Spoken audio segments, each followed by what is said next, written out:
The smug look on my son's face disappeared the moment he read the name on the deed. He just finished telling me I was worthless and had to get out of the house he was so sure was his. He was wrong.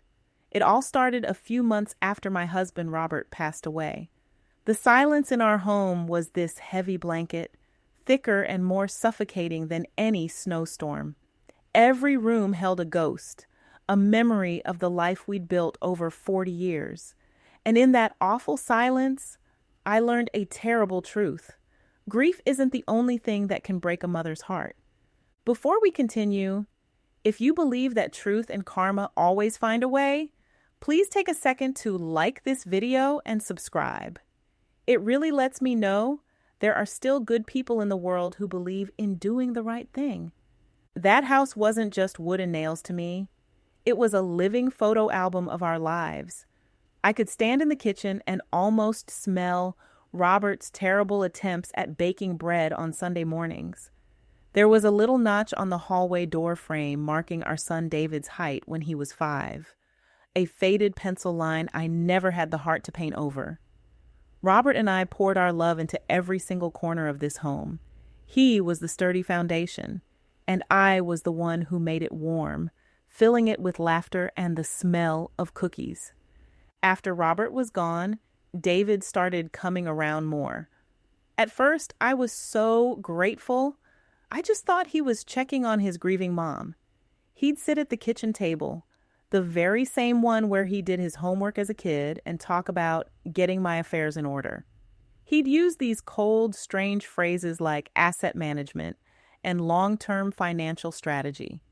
They felt so out of place in the warmth of my home. "Mom, we have to be practical," he'd say, his eyes scanning the room but never quite meeting mine. "Dad handled everything, and now it's on me to make sure you're secure." His wife, Jessica, was always right there with him, nodding along, though her smile never reached her eyes. She'd wander through the living room, touching the furniture, not with affection, but like an appraiser. "This is a big house for just one person, Martha," she'd say, her voice smooth but hard. "All this dusting and upkeep. It must be exhausting for you." I tried to push down the bad feeling in the pit of my stomach. This was David, my son, the boy I taught to ride a bike on this street, the boy whose scraped knees I'd bandaged and whose tears I'd wiped away. He wouldn't hurt me. At least, that's what I told myself.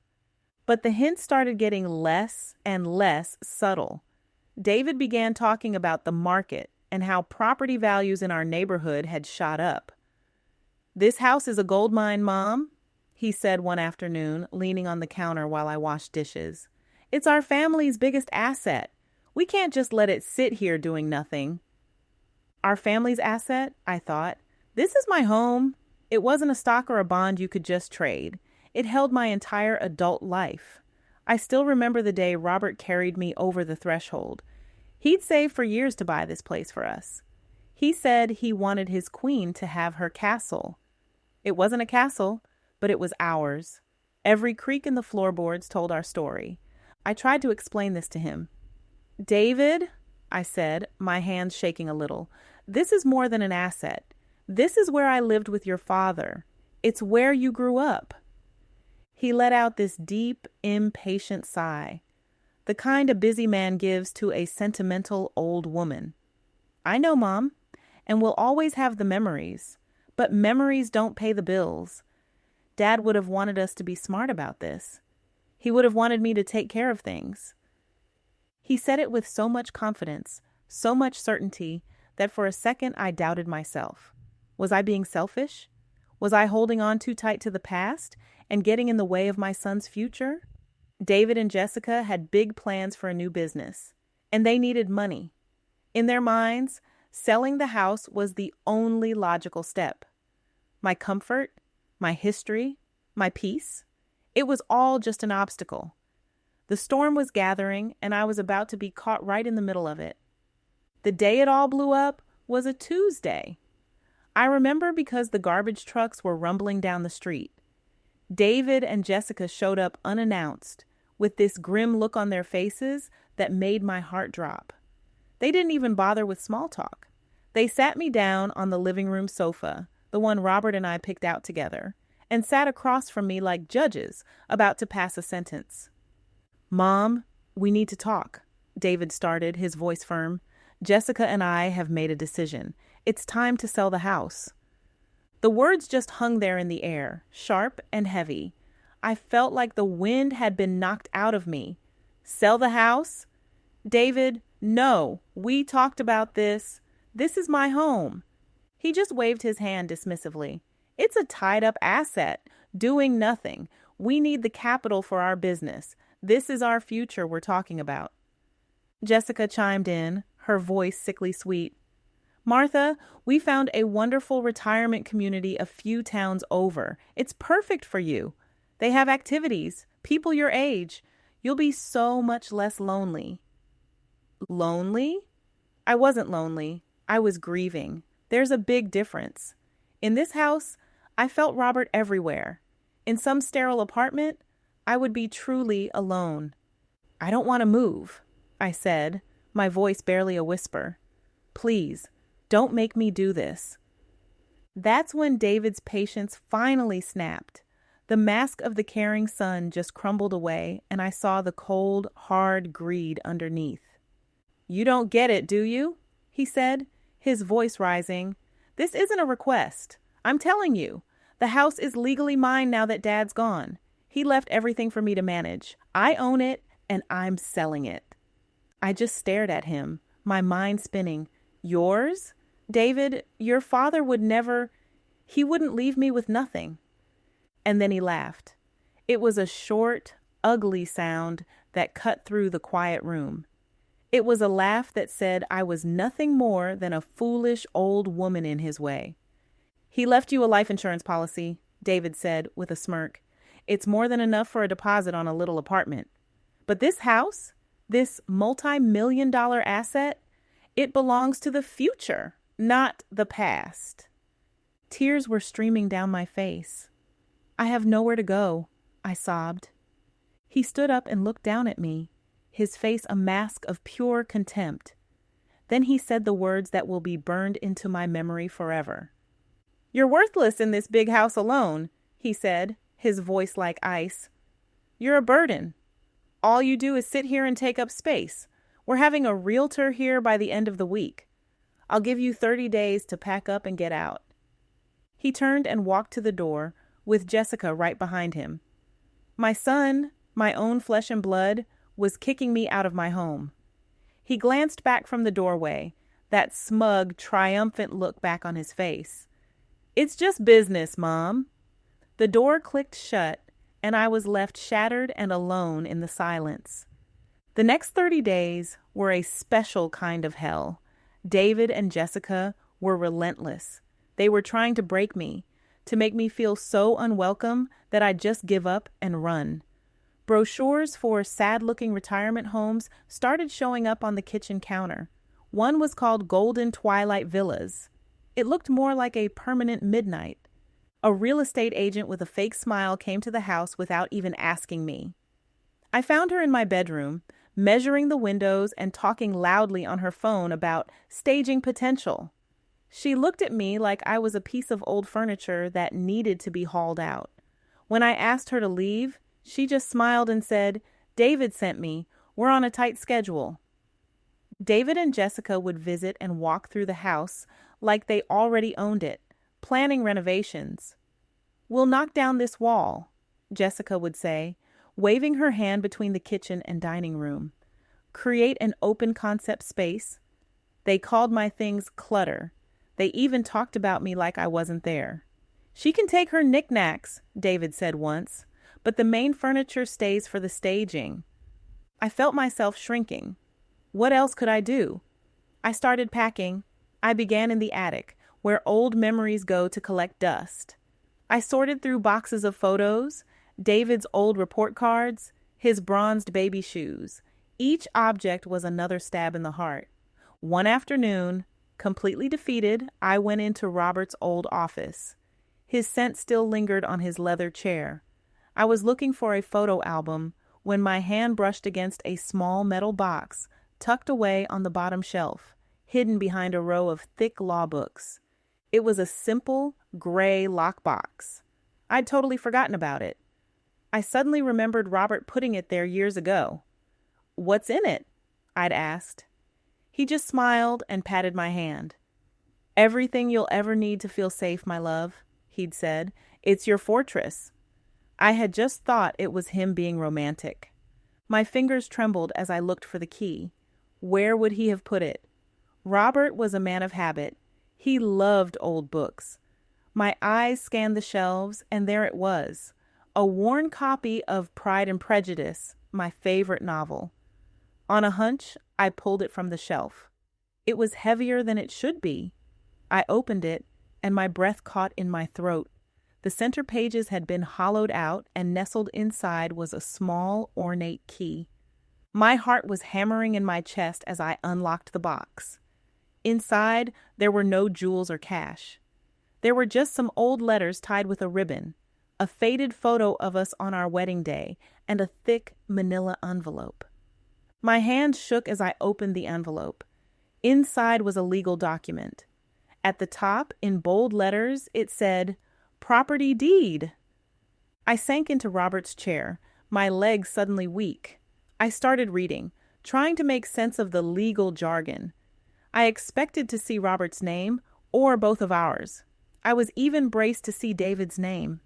But the name listed under grantee, the legal owner of the property, was not Robert Miller.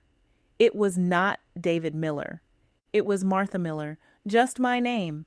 I couldn't process it. I read it again, and then a third time.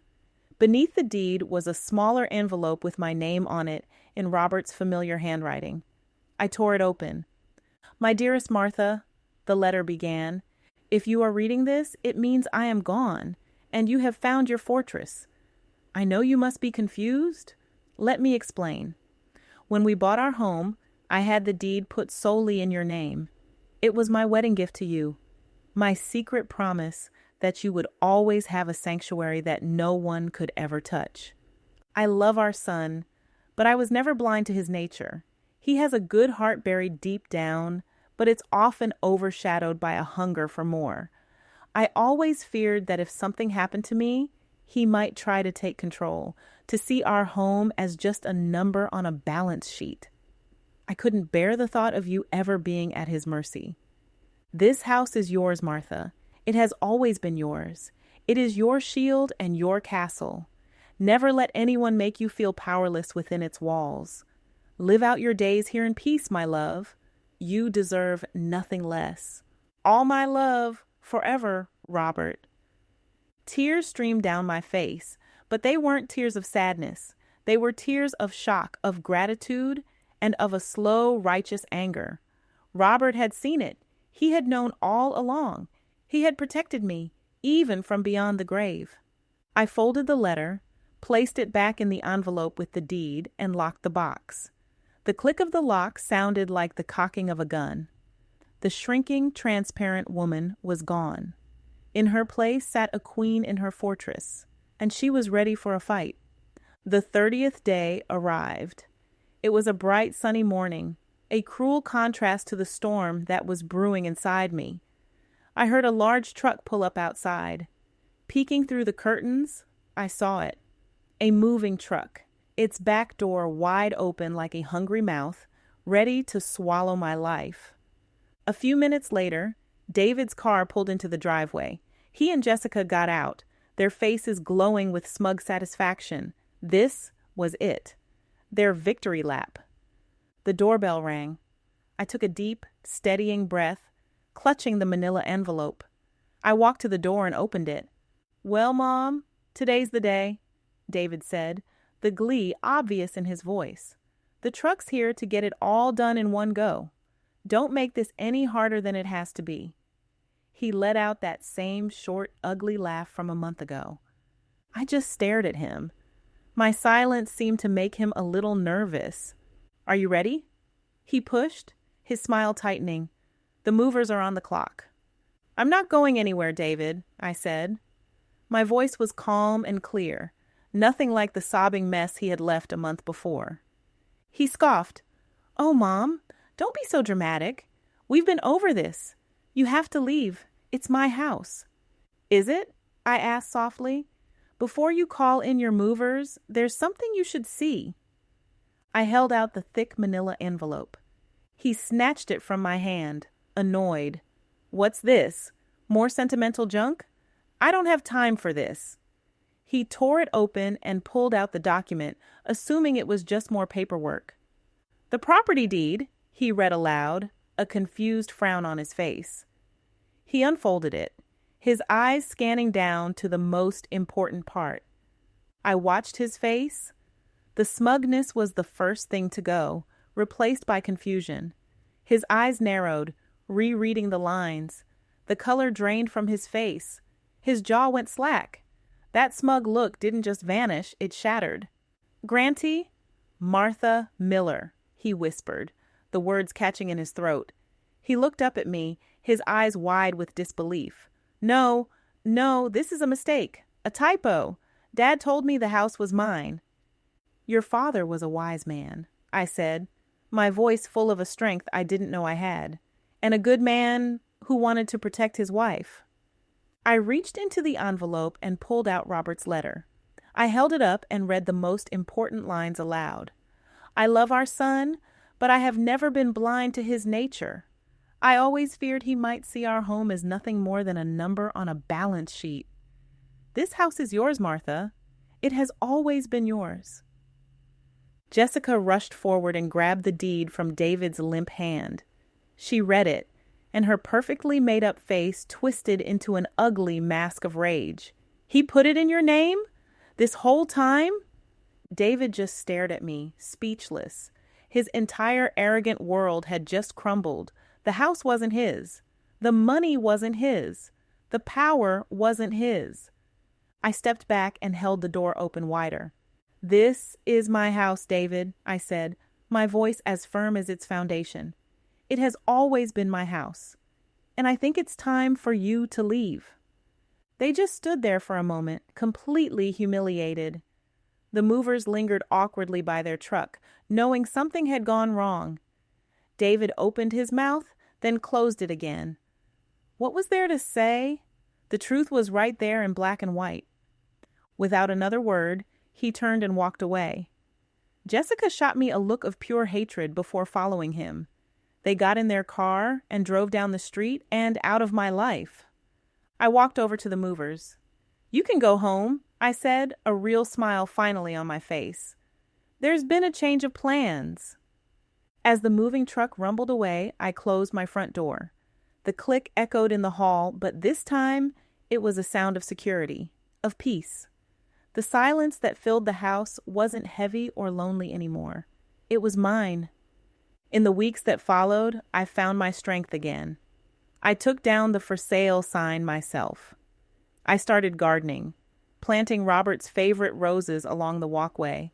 The house started to feel like my own again, not just on paper, but in my heart. The memories became friendly companions instead of sad reminders. I had been underestimated and dismissed as a sentimental old woman, but I had found my fortress, and inside it, I had found myself again.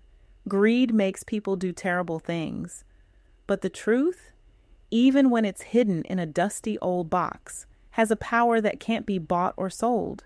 Have you ever had to stand up for yourself against someone you love, or discovered a truth that changed everything? I'd love to read your stories in the comments below. Let's share our strength and support each other. Thank you for listening to my story. Remember to always know your worth, even when other people try to make you feel like you have none. Sometimes the quietest people have the strongest foundations.